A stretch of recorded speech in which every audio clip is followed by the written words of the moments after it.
வணக்கம். நம்ம வந்து தொடர்ச்சியாக டிஎன்எஸ்டிசிக்கு கிளாஸஸ் பார்த்துட்டு வரோம். அந்த அடிப்படையில் தான் இந்த கிளாஸஸ் இருக்க போகுது. கொஸ்டின்ஸ் நம்பர் அது உயவு எண்ணெய் எங்கு சேமித்து வைக்கப்படுகிறது? இது தமிழில் கொடுத்துருக்காங்க.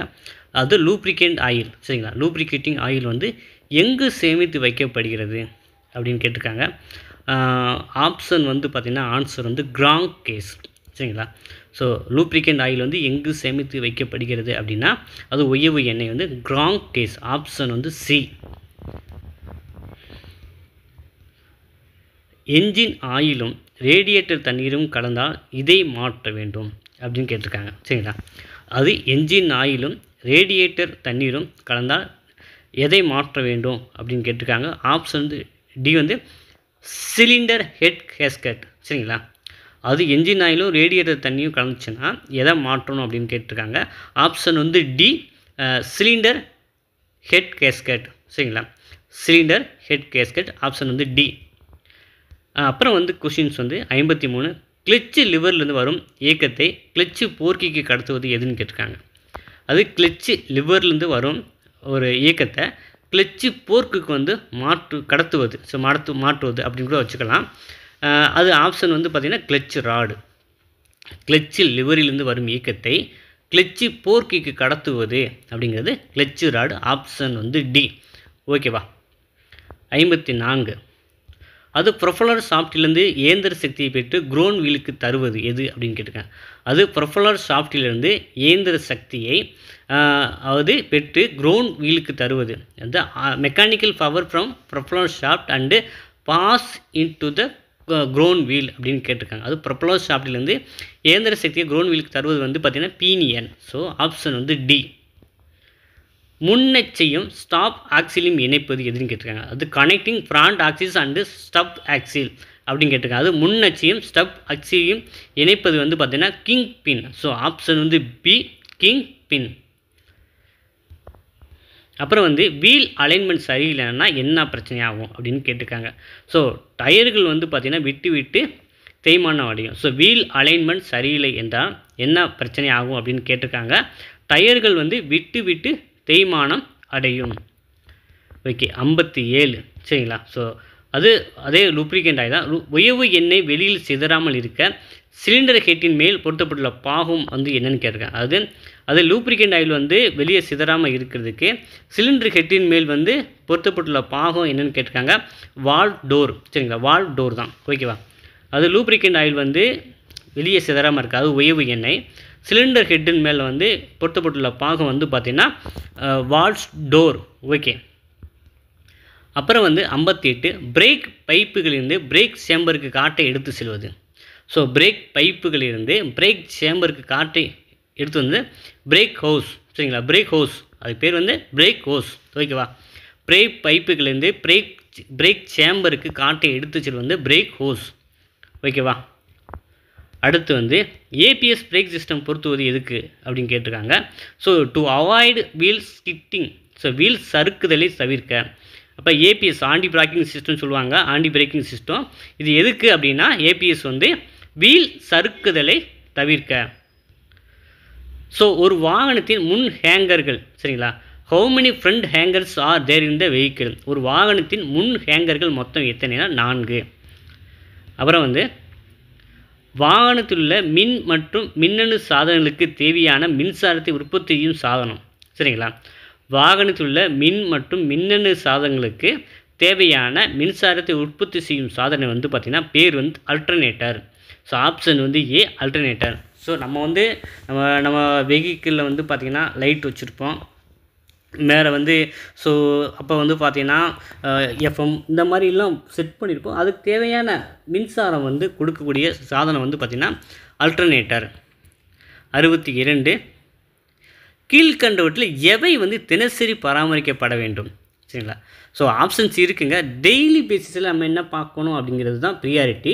இப்போ அனைத்து எலக்ட்ரிக் இணைப்புகளாக கீர் ஷிஃப்ட் மற்றும் பால் ஜாயிண்டாக பியூர் ஃபில்டர் எலிமெண்ட் மாற்றுதெல்லாம். அப்போ வந்து நமக்கு என்னென்னா டெய்லி நம்ம பார்க்குறது டயர் ப்ரெஷர் செக் பண்ணுறது தான் மஸ்ட்டாக இருக்கும். இது வந்து தினசரி பராமரிக்கப்பட வேண்டிய ஒன்று. டயர் காற்றழுத்தம் சரி பார்த்தல், டயர் ப்ரெஷர் செக்கிங். அதாவது வாராந்திரம் எது பராமரிக்கப்பட வேண்டும், சரிங்களா? ஸோ வாராந்திரத்துக்குமே 4 ஆப்ஷன் கொடுத்துருக்காங்க. Care seat, ball joint, fuel filter element, tyre கால்குலேட்டரும் அதே தான். நமக்கு வந்து ரேடியேட்டர் ஹோஸ்களை சரிபார்த்தல். சரிங்களா? வாராந்திரம் பராமரிக்கப்பட வேண்டிய விஷயங்கள் வந்து பார்த்திங்கன்னா ரேடியேட்டர் ஹோஸ்களை சரிபார்த்தல். ஸோ நம்ம வந்து மோட்டாரில் இதெல்லாம் நம்ம தெரிஞ்சு வச்சுக்க வேண்டிய விஷயம் தாங்க. ஸோ நம்ம வந்து இது வந்து ப்ராக்டிக்கலாக படிப்புக்காக வச்சுருக்க மாட்டோம். ஏன்னா எக்ஸாமில் இதெல்லாம் கேட்குறாங்க. கீழ்கண்டவற்றில் எவை வாராந்திரம் பராமரிக்கப்பட வேண்டும்னா ரேடியேட்டர் ஹோஸ்களை வந்து சரிபார்த்தல். 64. அப்புறம் வந்து நம்ம தினசரி பார்த்தோம். அப்புறம் வாராந்திரம், அப்புறம் மாதந்தோறும் பராமரிக்கப்பட வேண்டும் அப்படிங்கிறது. அப்புறம் gear shift ball joint. So இதுக்கு வந்து மாதந்தோறும் வந்து கியர் ஷிஃப்ட் பால் ஜாயிண்ட்டை வந்து மாதந்தோறும் வந்து பராமரிக்கப்பட வேண்டும். ஓகே. அப்புறம் வந்து கொஸ்டின் வந்து கீழ்கொண்டு எவை 3 மாதம், ஸோ தினசரி, வாரம், மாதம் 3 மாத பராமரிக்க வேண்டும்னா ஃபியூல் ஃபில்டர் எலிமெண்ட் மாற்றுதல். சரிங்களா? அது change the fuel filter element. அது 3 மாதத்துக்கு ஒரு பராமரிக்கப்பட வேண்டியது இருந்ததுன்னா ஃபியூல் ஃபில்டர் எலிமெண்ட் மாற்றுதல். சரிங்களா? இப்போ தினசரி என்னென்னு பார்த்துக்கோங்க, வாரம் என்ன பண்ணணும், மாதம் என்ன பண்ணணும், 3 மாதத்துக்கு ஒரு எந்த பராமரிக்கப்படணும் அப்படின்னா 3 மாதங்களுக்கு வந்து பார்த்திங்கன்னா ஃபியூல் ஃபில்டர் எலிமெண்ட் மாற்றுதல். அது change the fuel filter element. 66. அப்புறம் வந்து 6 மாதத்துக்கு வந்துட்டோம். கீழ்கண்டவற்றில் எவை 6 மாத பராமரிப்பில் பராமரிக்கப்பட வேண்டும்?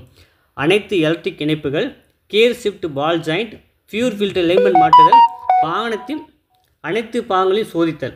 சரிங்களா? நம்ம வந்து பார்த்திங்கன்னா இப்போ 6 மாதத்துக்கு ஒரு தடவை வாகனத்தின் அனைத்து பாகங்களையும் சோதித்தல், all parts of the vehicle தான் ஃபுல்லாக பார்க்கணும். ஸோ 6 மாதத்துக்கு ஒரு தடவை என்டையர் பார்ட்ஸுமே வந்து நம்ம சோதிக்கணும். 67. டயரில் காற்றழுத்தம் அதிகமாக இருந்தால் டயரின் என்ன பிரச்சனை ஆகுதுன்னு கேட்டிருக்காங்க. ஸோ ஓரப்பகுதி தேய்மா, நடுப்பகுதி தேய்மா, சமமாக தேய்மா, இல்லை ஏ மற்றும் பியான்னு கேட்டிருக்காங்க. ஸோ ஆப்ஷன் வந்து பார்த்திங்கன்னா காற்று அதிகமாக இருந்துச்சுன்னா நடுப்பகுதி தான் அதிகமாக தேயும். ஸோ காற்று வந்து ரொம்ப அதிகமாக இருந்துச்சு அப்படின்னா நடுப்பகுதி அதிகமாக தேயும். 68. பேட்டரி வந்து 70% சார்ஜ் நிலையில் இருக்கும்போது அதன் அடர்த்தி எண் வந்து பார்த்திங்கன்னா 1.215. சரிங்களா? பேட்டரி வந்து 70% சார்ஜில் இருக்குது. அப்போ வந்து அதோட அடர்த்தி எண் கேட்டிருக்காங்க 1.215. என்ஜின் சுழற்சி வேகத்தை அறிந்து கொள்ள உதவும் மீட்டர். ஸோ என்ஜின் சுழற்சி வேகம்னா அறிந்து கொள்ள உதவும் மீட்டர் வந்து ஆர்பிஎம் மீட்டர். என்ஜின் சுழற்சி வேகத்தை அறிந்து கொள்ள உதவும் மீட்டர் வந்து ஆர்பிஎம் மீட்டர். என்ஜின் சக்தியை சக்கரங்களுக்கு கடத்த அல்லது துண்டிக்க உபயோகப்படுத்தப்படும் மேஜர் கண்ட்ரோல் வந்து பார்த்திங்கன்னா கிளட்சி பெடல் தான். ஸோ என்ஜின் சக்தியை வந்து சக்கரங்களுக்கு கடத்த அல்லது துண்டிக்க, ஏன்னா கிளட்சி பெடல் தான் வந்து நம்ம கிளட்சை பண்ணிட்டு தான் நம்ம கியர் மாற்றுவோம். அதனால் வந்து பார்த்திங்கன்னா ஆப்ஷன் வந்து பார்த்திங்கன்னா கிளட்சி பெடல். என்ஜின் சக்தியை சக்கரங்களுக்கு கடத்த அல்லது துண்டிக்க உபயோகப்படுத்தப்படும் மேஜர் கண்ட்ரோல் வந்து பார்த்திங்கன்னா கிளட்சி பெடல்.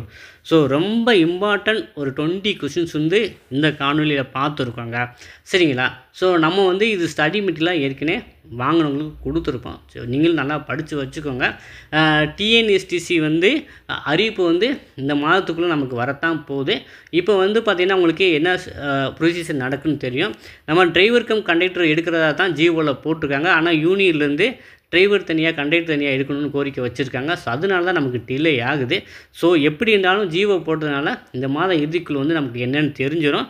ஸோ அதாவது டிரைவர் கம் கண்டக்டர், அதாவது டிரைவர் தனியாக டிரைவர் லைசன்ஸும் கண்டக்டர் லைசன்ஸ் இப்போ வச்சுருக்கவங்க தாராளமாக இப்போ இருந்தே படிக்க ஆரம்பிக்கலாம். இதே போல் காணொலிகளுக்கு தொடர்ந்து நமது சேனலை சப்ஸ்கிரைப் பண்ணி இணைந்திருங்கள். உங்களுக்கு யாருக்கேனும் ஸ்டடி மெட்டீரியல் தேவைப்படுது அப்படின்னு ஃபீல் பண்ணிங்கன்னா இந்த டிஸ்பிளேயில் வாட்ஸ்அப்புக்கு சாட் பண்ணி வாங்கி படிக்க ஆரம்பிக்கலாம். தொடர்ந்து இணைந்திருங்கள். மீண்டும் சந்திப்போம். நன்றி, வணக்கம்.